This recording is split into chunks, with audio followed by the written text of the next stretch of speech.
This is an interesting story from the 7 Shades, a short story book by Ravi Ranjan Goswami. Monkey Bandar. There lived many monkeys in that village. It was winter season. One day at noon, a group of monkeys were resting on the roof of Papa's house under a pleasantly warm sunshine. All residents of the house had gone to somewhere. There was no disturbance, so the monkeys were enjoying their leisure there. The little ones of monkeys were jumping here and there. One among them was the monkey Bandar. Papu always addressed this particular young one as Monkey Bandar. Papu was the youngest son of the master of that house. He was a student of class 3 of a nearby primary school. From the day his English teacher taught him that Bandar Hindi word for a monkey was called the monkey in English, whenever he saw a monkey, he would shout Monkey Bandar, using both English and Hindi words for the animal. This particular little monkey was his pet, as whenever he offered him a piece of bread he would come near him and even take the piece of bread from his hand. They became friends. This little monkey kid started recognizing himself by the name Monkey Bandar. Elderly members of Papa's family did not like monkeys. Whenever they found them in the vicinity of their house, they would chase them away. However, they were not to be blamed for their behavior. Monkeys were equally responsible. Monkeys were a big nuisance for the public. Whenever monkeys found any household articles like utensils, clothes, etc., they would pick them and run away with them. People would have to run after them to get back their articles. Actually, this was a trick of monkeys to get food and entertainment. After picking up an item, they would not go far. Instead, they would climb some nearby roof or tree and dangle the items to tease the owner. People would go after them and offer them some food items like bread or some grains by throwing away at a little distance from them. Then monkeys would rush towards the food, dropping the looted articles. People would retrieve their belongings. Monkeys would enjoy the food items. This used to happen very often. If they are not given any food or there is a delay, sometimes they would damage the articles like clothes, tearing them to pieces with their teeth. Then the bitterness between the man and the monkey would increase considerably. However, it happened seldom so. Normally, people would promptly act to avoid any damage to their belongings. Food was available in plenty for them in the orchards and farms of the village too, but playing pranks on the human beings was more fun. They enjoyed playing with the children and sometimes frightened them too. Children were equally interested in them. They also played with them, teased them, frightened them, and some children even pelted them with stones. However, as a whole, life was fun.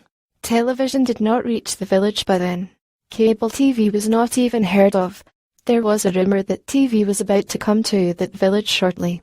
One day, it actually arrived there. The first TV came to the village head's house.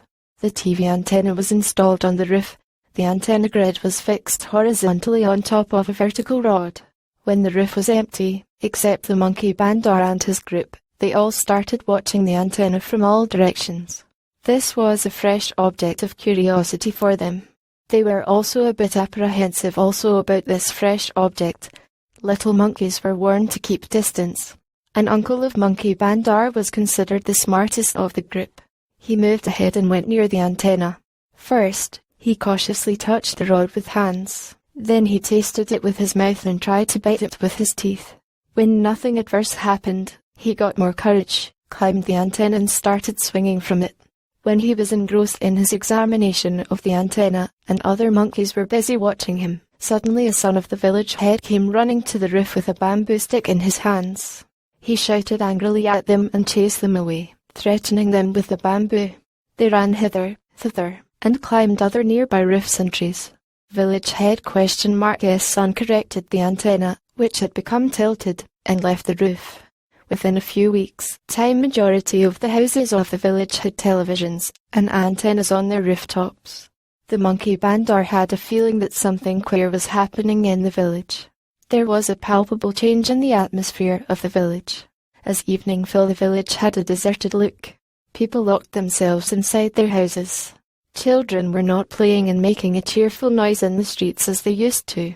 Papu stopped coming to his roof with a piece of bread to feed the monkey Bandar. Monkeys felt sad. One day when the village was empty, as villagers were inside their houses watching TV, the monkey Bandar peeped through a window inside a house. He saw that all were watching a game of cricket on TV. All were too engrossed in watching the game on TV set to notice the monkey on their window.